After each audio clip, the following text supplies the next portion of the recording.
Flex ബോർഡുകൾക്കെതിരെ വീണ്ടും ഹൈക്കോടതി. കൊല്ലം മുഴുവനും ഫ്ലെക്സ് ബോർഡുകളാണെന്ന പരാതികൾ കോടതിക്ക് ലഭിച്ചു. ഭയമായതിനാൽ പേര് വെളിപ്പെടുത്തരുത് എന്ന പരാതികളിൽ ആവശ്യപ്പെടുന്നുണ്ട്. 200ഓളം പരാതികൾ ലഭിച്ചു. രാഷ്ട്രീയ പാർട്ടികളാണ് ബോർഡുകൾ വയ്ക്കുന്നത് എന്നും കോടതി.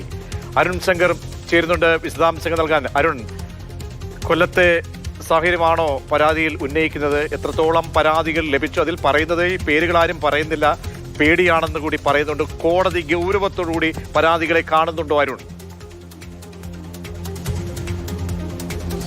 തീർച്ചയായിട്ടും സംസ്ഥാനത്തെ ഫ്ലെക്സ് ബോർഡുകൾക്കെതിരെ നേരത്തെ തന്നെ കോടതി ശക്തമായ നിലപാട് സ്വീകരിച്ചിരുന്ന ഒരു അന്ത്യശ്വാസം നൽകിയതിൻ്റെ അടിസ്ഥാനത്തിൽ തദ്ദേശ സ്ഥാപനങ്ങൾ യുദ്ധകാല അടിസ്ഥാനത്തിൽ ഈ ഫ്ലെക്സ് ബോർഡുകൾ നീക്കിയത് നമ്മൾ കണ്ടതാണ്. അതിനുശേഷം ഇപ്പോൾ വീണ്ടും ഫ്ലെക്സ് ബോർഡുകൾ സംസ്ഥാനത്തിന്റെ വിവിധ ഭാഗങ്ങളിൽ ഉയരുന്നു. പ്രത്യേകിച്ച് കൊല്ലത്ത് ഫ്ലെക്സ് ബോർഡുകൾ കൂട്ടത്തോടെ ഉയരുന്നു എന്നുള്ളൊരു വിമർശനമാണ് കോടതിയുടെ ഭാഗത്തുനിന്നുണ്ടായത്. ഇത് സംബന്ധിച്ചുള്ള പരാതികൾ കോടതിക്ക് ലഭിച്ചു. സമൂഹത്തിന്റെ വിവിധ തുറകളിലുള്ള ഡോക്ടർമാർ, എഞ്ചിനീയർമാർ ഉൾപ്പെടെ നിരവധി പേർ പരാതി കോടതിക്ക് നൽകിയിട്ടുണ്ട്. പക്ഷേ ആ പരാതിയിൽ തന്നെ പറയുന്നത് ഭയമായതിനാൽ പരാതി നൽകിയവരുടെ പേര് പുറത്ത് പറയരുതെന്ന് പറയുന്നുണ്ട്. അത്രത്തോളം ഭയപ്പെട്ടാണ് അവർ പരാതി നൽകുന്നത്. കോടതി തന്നെ നേരിട്ട് കണ്ടതാണ്. കൊല്ലത്തെ ഫ്ലെക്സ് ബോർഡുകളുടെ ആധിക്യം കോടതി തന്നെ നേരിട്ട് കണ്ടതാണെന്നും പറയുന്നു. കോടതിയെ പോലും ഭയപ്പെടുത്താൻ ശ്രമിക്കുന്നു എന്നൊരു വിമർശനവും ജസ്റ്റിസ് ദേവൻ രാമചന്ദ്രൻ ഉന്നയിച്ചിട്ടുണ്ട്. അവസാനം ഇങ്ങനെയാണെങ്കിൽ സർക്കാർ അറിയിച്ചാൽ മതി, ഇത് സംബന്ധിച്ചുള്ള ഉത്തരവുകൾ കോടതി പിൻവലിക്കാൻ തയ്യാറാണ്.